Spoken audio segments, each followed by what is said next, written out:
Salut les bricolos, c'est Cédric de Bricolage Facile. Aujourd'hui, je voudrais vous parler à nouveau du rivet pop. Donc, il y a un certain temps, je vous montrais comment utiliser une pince à rivet.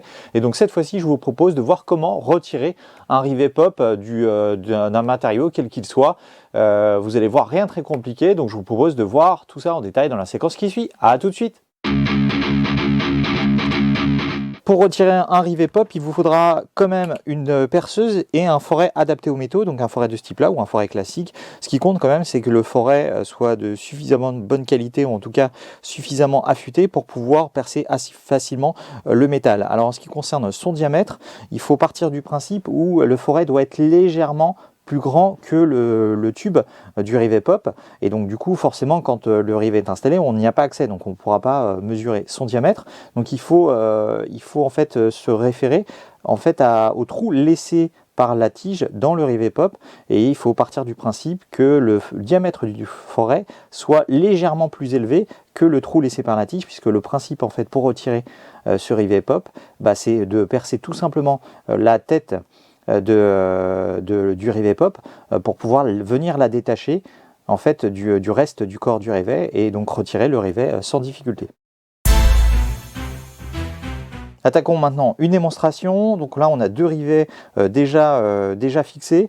Donc vous voyez en fait, je vous en ai parlé tout à l'heure, la tige en étant après avoir fixé en fait le rivet, la tige s'est retirée et donc a laissé un trou dans la tête du rivet pop. Donc on va venir tout simplement positionner le foret bien à la verticale par rapport à ce trou là, puisqu'en fait on va s'en servir comme guide, et on va venir en fait percer la tête du rivet pour venir la détacher. Alors comme c'est du métal, on n'a pas besoin d'aller très vite, justement au contraire, il faut vraiment y aller lentement avec la perceuse, et on va venir retirer des petits bouts de métal au fur et à mesure jusqu'à ce que la tête en fait se détache toute seule.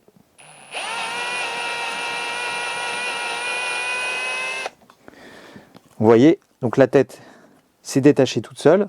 Maintenant, on peut venir insérer ou récupérer le rivet par le dessous ou tout simplement en tapant dessus. Alors si, comme dans mon cas, le rivet est resté maintenu au matériau auquel il était fixé, on va tout simplement utiliser un pointeau ou n'importe quelle tige de métal. On va venir taper dessus pour que le rivet se détache finalement du support.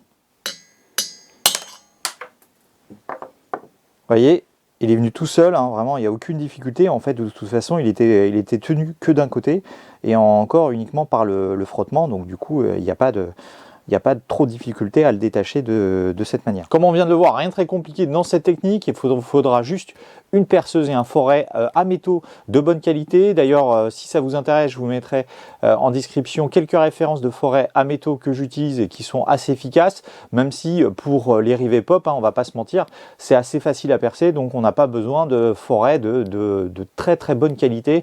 Des forets basiques suffisamment affûtés suffiront largement pour retirer un rivet pop. Voilà, donc j'espère que cette vidéo vous a plu. N'hésitez pas à mettre un petit pouce bleu et à vous abonner à ma chaîne si ce n'est pas déjà fait. Et dans tous les cas, je vous dis à très bientôt pour une nouvelle vidéo. Salut!